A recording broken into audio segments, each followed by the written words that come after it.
This is the Roots and All podcast, and I'm your host, Sarah Wilson. Join me as I talk about all aspects of gardening with some of the top horticulturists from around the world. This episode is brought to you by new green tech company Harvest.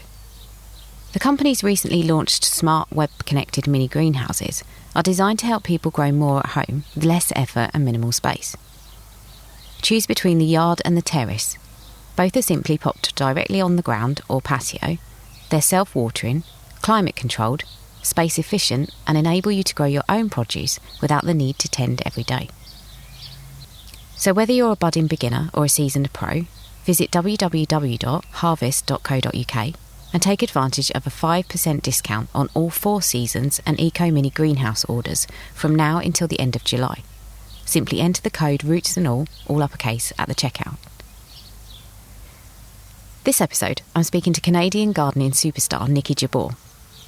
Nikki is a gardener and author of 3 books, including Growing Undercover, which is the most comprehensive guide to using crop covers in your vegetable garden.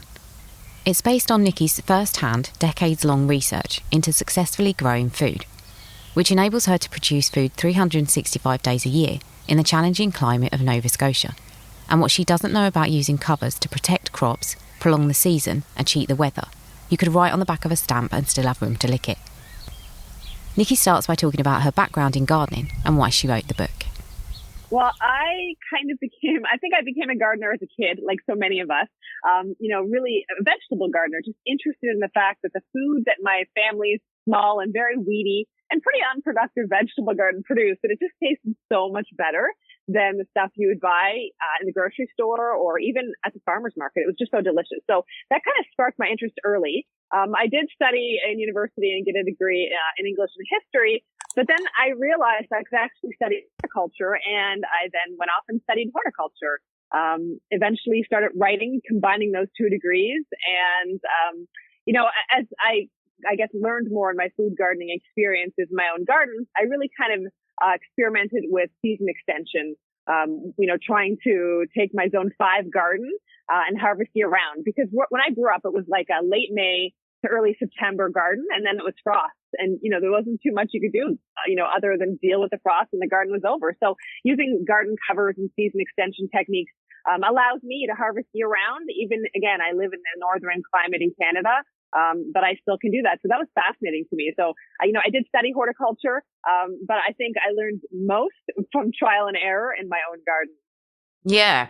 You have got a slightly more challenging climate, I think, probably than a lot of people listening. But your book is amazing. It's so detailed. It's got such a lot of information in it. But I thought we could start with the fundamentals, which is, in the context of your book, what is a cover? Yeah, and that's a really good question, because and I thought about that a lot as I, prepped for the book, as I wrote the book, even afterwards. I think a garden cover is anything that can be used to protect a plant. So there's lots of reasons you might want to protect a plant.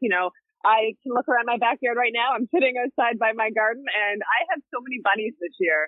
There's deer, there's groundhogs, there's squirrels and chipmunks. But then there's also going to be cabbage worms and slugs and cucumber beetles and potato bugs. And then, of course, even though I think we're going to be frost free at this point in spring, a frost is still possible. So I'm keeping my garden covers handy because of that. So a garden cover really is anything that'll protect your plants from, pests or weather or so many other issues that pop up as we garden. So, it could be something simple as a row cover. It could be a polytunnel, a walk-in structure. Or it could be a blanket of mulch to protect carrots and parsnips for winter harvesting.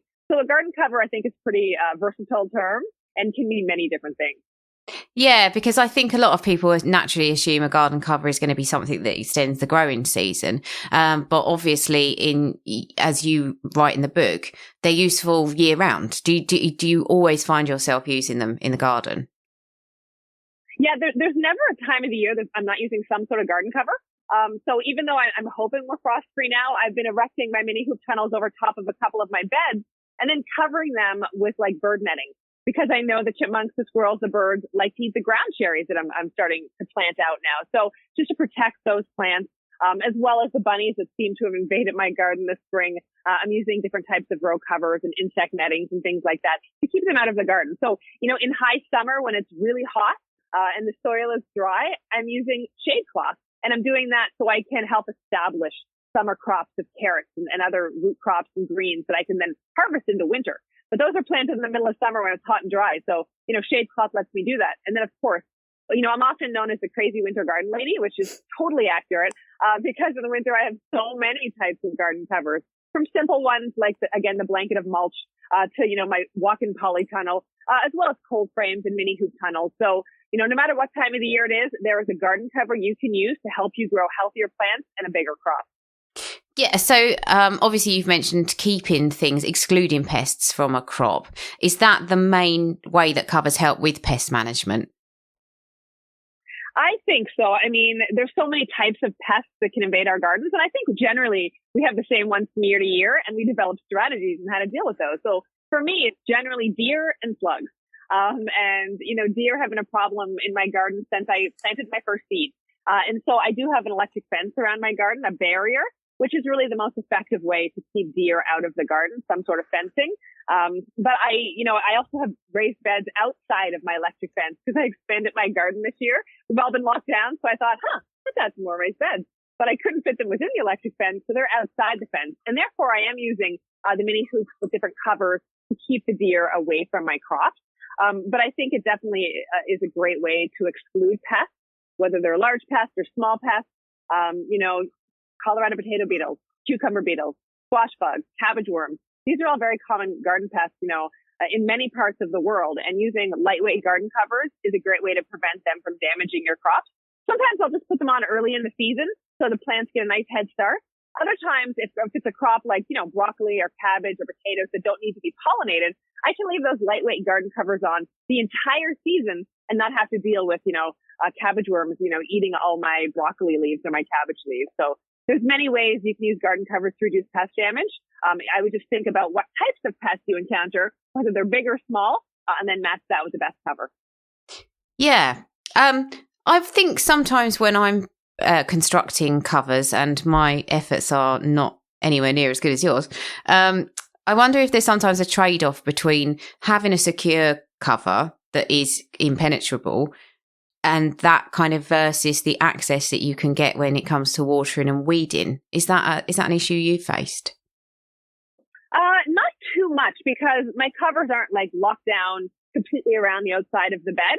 They're often floated over top the bed, and I do like to float them on hoops just because it looks tidier, and it just gives the garden a better appearance, I think. As well, it's nice when the covers aren't directly touching the plants. Especially in the cold season, that can cause some cold damage to be transferred to the leaves of the plants. But yeah, I mean, generally my covers are weighed down, often with rocks or logs or, strapping wooden boards and things like that to hold them in place. You can use things like staples, to push through row covers, but they leave holes, so I don't generally use those.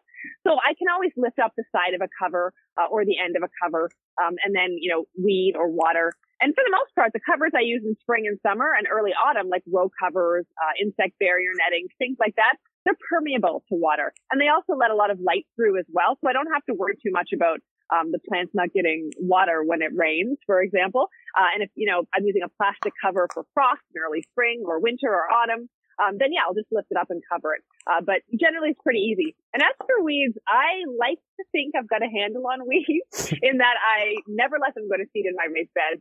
So, weeding probably about 10 to 15 minutes a week, my 30 beds, keeps the weeds pretty much in check. Although when I do use like manures and things in my garden and compost, sometimes I get a few new weed seeds that I don't expect because they traveled in with the soil amendments.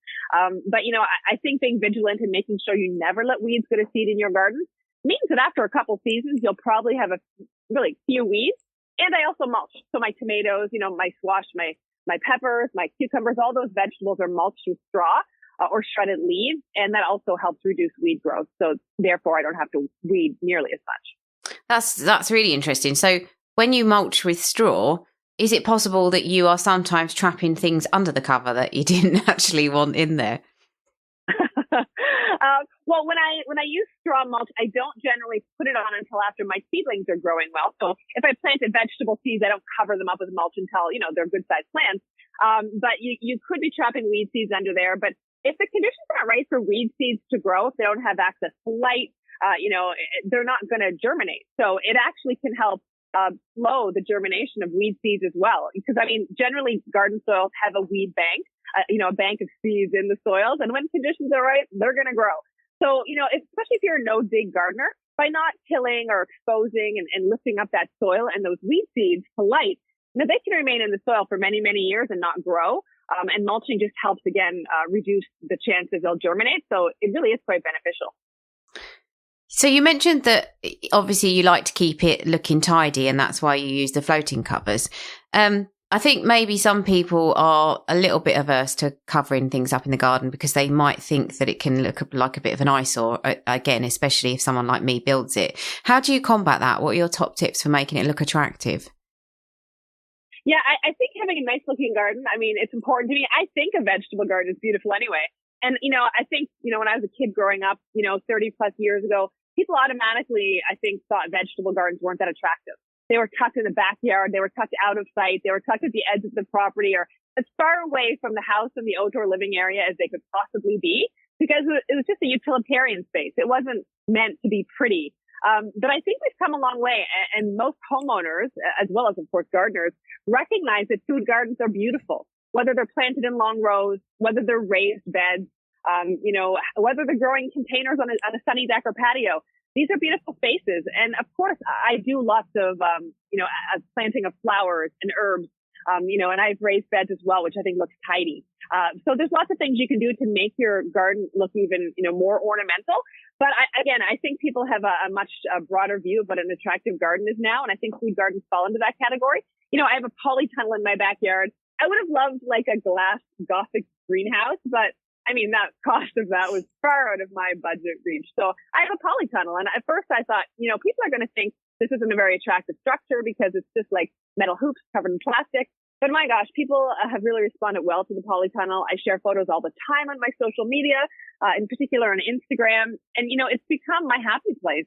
It's a beautiful spot. I even put a little patio, a 6 foot by 7 foot patio in the back of it so you can sit in there, watch the tomatoes grow and just enjoy that lovely sheltered space, especially on days when the weather isn't quite so fine, which is pretty often here in Atlantic Canada. But I think if you want to keep a tidy space, if your only sunny space is a front yard garden, then put in a raised bed or two. If you're going to use garden covers, use, PVC or metal hoops to hold those covers above the beds and make them look nice and tidy. But generally, I think, again, people have, don't mind the look of a vegetable garden anymore. And they understand that this is an important type of garden. And so, I don't really worry about that at all. I love the idea of covers under covers. And to my shame, it had never occurred to me to have a polytunnel and then to cover stuff up inside it. So can you elaborate a bit on that technique? Yeah, I love that too. Doubling up covers is such a great way, to protect crops that maybe aren't quite as hardy for your zone, particularly in winter and, early spring or late autumn. So those are the seasons. So shoulder seasons, spring, fall, or winter when I'm doing that. So for example, in my polytunnel, in winter time, there's a portion of one of my beds in there that's mulched with like a foot or more of straw. Underneath that mulch are artichokes, which are hardy to zone 7, but I'm in zone 5. But underneath that polytunnel cover and the straw mulch, my artichokes overwinter. So I get the most beautiful globe artichokes. Right now they're already 3 feet tall in the greenhouse, even though it's just early June. And we're soon going to harvest those first delicious artichokes, and I can't wait. But also my salad greens, my carrots, my parsleys, and cilantros in winter in my polytunnel. Over top those beds inside the tunnel, I'll have some simple wire hoops, just like 9-gauge wire, bent into a U shape over the bed, covered with a lightweight row cover.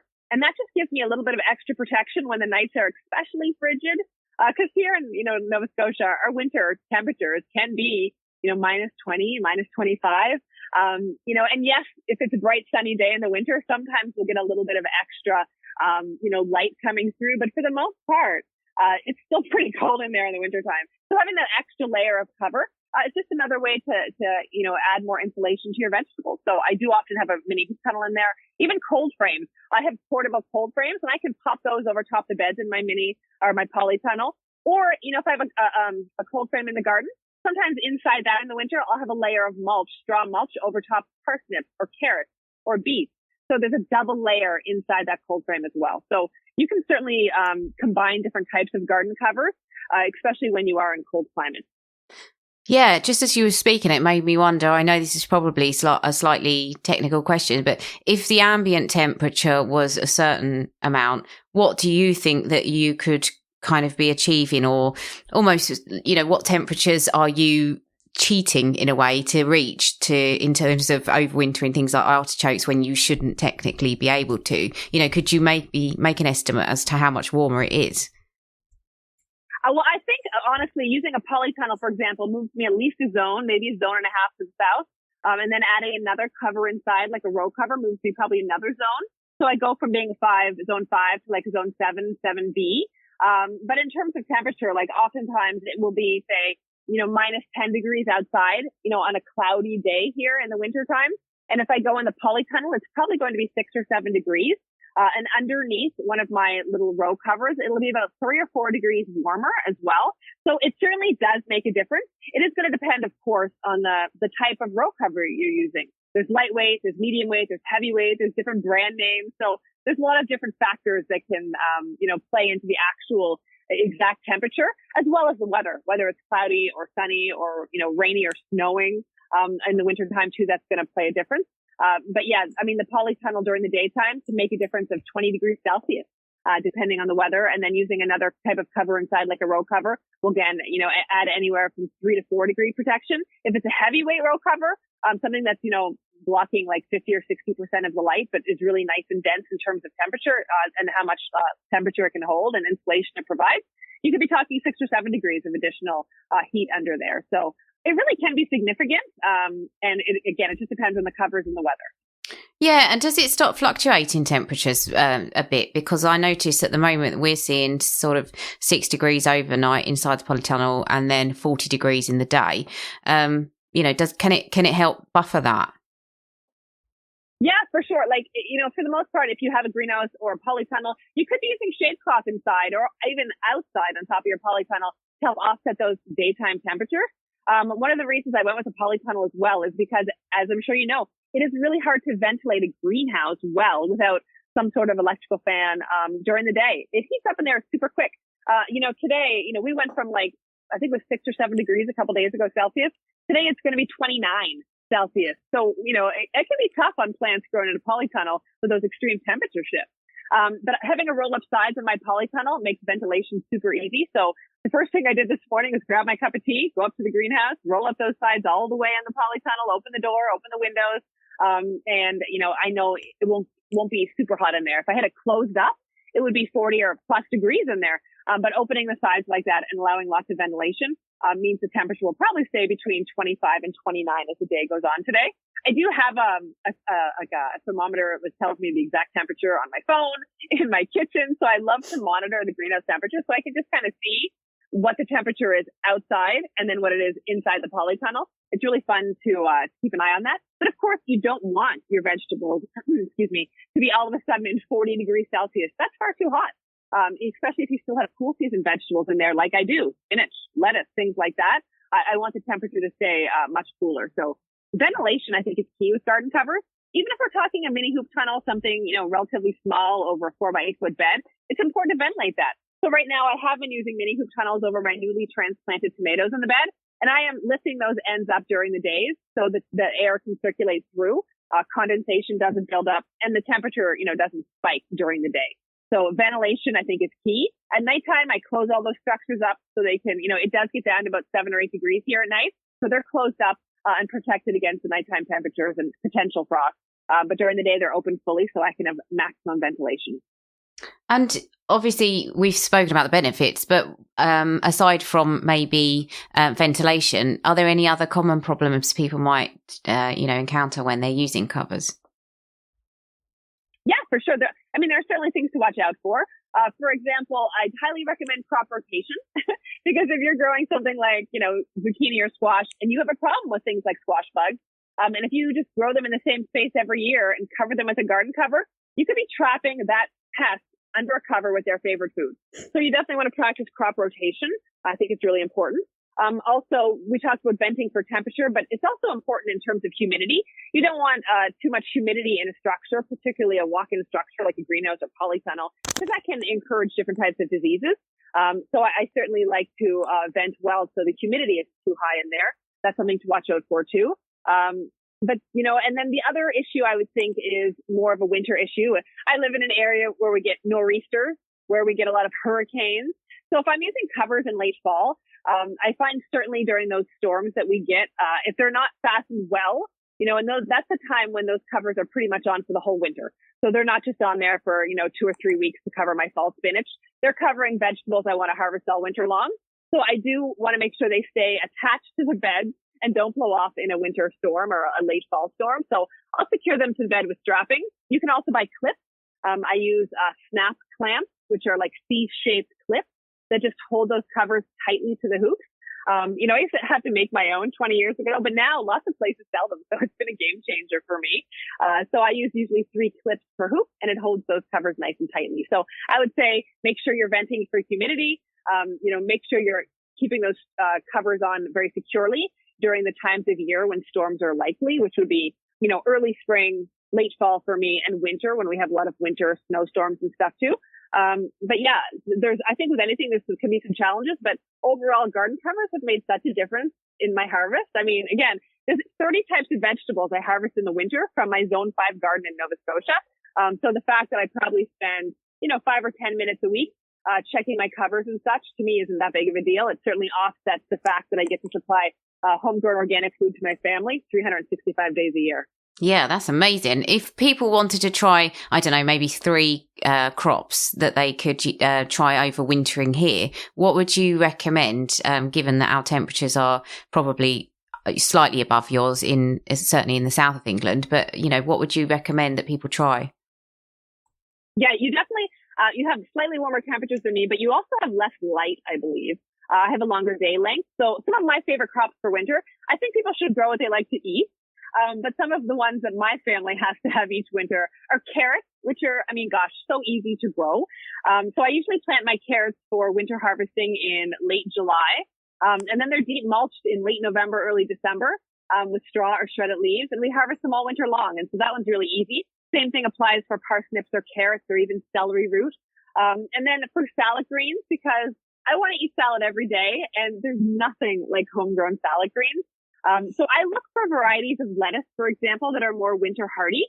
I think when you're reading your seed catalogs, read the descriptions carefully because there's heat tolerant lettuces great for summer. There's cold tolerant lettuces for, spring and fall. And then there's some really ultra cold tolerant lettuces for winter harvesting. Things like winter density, North Pole. These are lettuces I love to grow and I harvest from them all winter long. So I would say carrots, winter lettuces, and then it's a toss up between, I would say, arugula and spinach because I love them both. But they're also really cold tolerant. But then there's also some, maybe lesser known vegetables like salad greens, like mosh, corn salad, or claytonia, or even some of the Asian greens like mizunas or tatsoi, or Yucchina Savoy. There's a lot of different varieties out there that I couldn't find 20 years ago and 25 years ago when I started doing this. But now seed catalogs carry so many of these winter hardy vegetables that it's easy to source them. Which makes it really easy for, gardeners to learn how to grow them and harvest them all winter long. Yeah, Mizuna is just the best crop ever. It just is so forgiving. You can do anything to it and it's happy. Which makes a great vegetable, right? Any vegetable that's forgiving is top on my list. Yeah, and me, definitely. So obviously we've spoken about, the polytunnel and various different techniques that you can use. But is it suitable for smaller gardens? If someone had a very, very tiny space, would it work? I think you have to look at your space when you're looking at garden cover. So the first thing I say is, why do you want to cover your crops? What types of goals are you trying to achieve? Are you trying to prevent pests? Are you trying to extend the season? Are you trying to harvest all winter long? Are you trying to create a microclimate around your crops? Because in some parts, of course, of the UK and Canada, it's hard to mature heat-loving vegetables like tomatoes, like hot peppers, like eggplants, things like that. So having a greenhouse or a polytunnel can help you achieve that. But you need to look around your property and make sure you have the right site, which is level, is easy in terms of building. It makes it, so much easier, but also sun. You need lots of sunlight. 8 hours a day of direct sun is really quite essential for garden covers like a polytunnel or greenhouse. So if you can find that without the shade of a tree or a building or a shed or something, then go for it. There are different structures in all sizes. My polytunnel is 14 by 24 feet. but you can find some that are 6 by 8 feet, 4 by 6 feet, even ultra small ones that aren't walk-in, but are more like bookshelves that are like little greenhouses. You can even grow certain vegetables in those. So I would say look at your site and match the structure to the size that you can. If you can go a little bigger than you wanted to, I would recommend it, because I tell you, once you get a greenhouse or a polytunnel or even a geodesic dome on site, you'll never say, gosh, this is too big for me. Gardeners always like, man, why didn't I go bigger? Because we can always plant more food crops or use the extra space for potting up, for seeding, for, sitting and enjoying our cup of tea. So, look at your space. If you don't have space for a walk-in structure, use a cold frame if you can. Cold frames are great. They're little mini food factories. They're just bottomless boxes with clear tops, and they really allow you to harvest year round as well. So if you don't have space for walk-in structure, consider smaller structures like cold frames or mini hoop tunnels. Brilliant advice. And so finally, my last question is, you do cover this in depth in the book brilliantly, but in your opinion, does it have to cost a lot to install covers, and can they be eco-friendly? Yes, that's a great question. It doesn't have to cost a lot, because I am a frugal gardener myself. I don't like to spend a lot of money on things. So, I've got tips in there on how to save money when you're buying row covers or polyethylene covers. Often I buy them by the roll, and that way I can use them for many years. But there's so many places now that sell them. You can certainly comparison shop as well. Or if you have gardening friends, part of a community garden, part of a gardening club, an allotment, then my gosh, you can do a group order, and then everybody can share the different types of covers and split them up that way. But you can even buy small covers, like 7 foot by 50 foot covers. It only costs around, here, $20 Canadian. So they're not that expensive. And with gentle care, they last many years. So if you want to reduce and be more eco-friendly, I would make sure that if you're investing in something that's plastic, like a polyethylene cover, I would buy something that's going to last for a long time, because you don't want to buy disposable plastic. I want to use as little plastic as possible as I can in my garden. So when I make a mini hoop tunnel and cover it in clear plastic, I'm going to use a greenhouse plastic, something that's UV treated, something that's, 6 mil thick, something that's going to last me 6 or 7 or 8 years or longer. I'm not going to use an inexpensive clear plastic like you can buy when you paint the inside of your house like a drop cloth. Those are only about 1.5 to 2 mil thick, and they only last really a couple months. So I don't want disposable plastic. I want stuff that I can use for many years, and then when I'm done with it, I can recycle it. But of course, you can also upcycle and recycle lots of materials, like for cloches, water jugs and milk jugs, and different types of jars and things like that. You can make mini hoop tunnels out of old wire, old hula hoops, old materials. I've even seen people make greenhouses from old trampoline like skeletons. So I think if you're handy and you want to upcycle and recycle materials, you're going to start to see things differently. And I'm sure you can create some really fun things. But you don't have to always buy new. And, when you do buy new, there are many ways that you can kind of cut costs and slash your gardening budget. Thanks, Nikki. Please go and take a look at her website, savvygardening.com, which she runs with her business partner, Jessica Walliser, of episode 111 fame. Thanks as always for listening. Please remember to visit harvest.co.uk and take advantage of the 5% discount on all 4 seasons and Eco Mini greenhouse orders from now until the end of July. Enter the code roots and all uppercase at the checkout. So you probably know by now that I don't kill anything in my garden. But if I had to make an exception, it would be for these antlered, armoured thugs who try and smash in your windows at around this time of year. During May, in gardens all across Britain, a rather clumsy-looking, inch-long creature will start to emerge from the ground, and at dusk launch itself into the sky, whirring and humming as it goes. Displaying unexpected flying skills, its mission to find a tree where it'll feed on the leaves can often be disrupted by light emitted from our homes that fool it into crashing headlong into a window pane. This creature is the adult cockchafer, a beetle that is the largest of Britain's 8 native chafer species, and it's easily recognised by its reddish-brown wing cases, a hairy black body with white triangular stripes along each side, and a pair of spectacular orange fan-like antennae. And despite an ominous-looking sharp point at the end of its body, cockchafers are completely harmless to us, living for just a few weeks whilst they find mates and produce eggs that are laid into the ground. Being such a large and distinctive beetle, they've not gone unnoticed over time, being mentioned in folklore and, from the ancient Greeks to the Victorians, they've been tethered to yarn and flown by young children as living toys. And so it's not surprising that they've acquired an assortment of rather endearing names, such as the Billy Witch, Mitchamador, Doodlebug, Humbuzz, and simply the May or the June bug.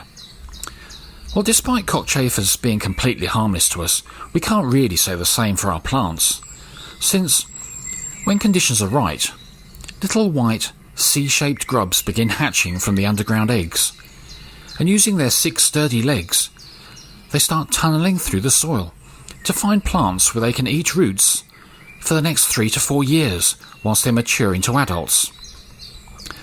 And for hundreds of years, cockchafer grubs remained the most notorious pests of wheat and barley crops, until the early 20th century, when toxic pesticides became so widely used in agriculture that the cockchafer species became scarce.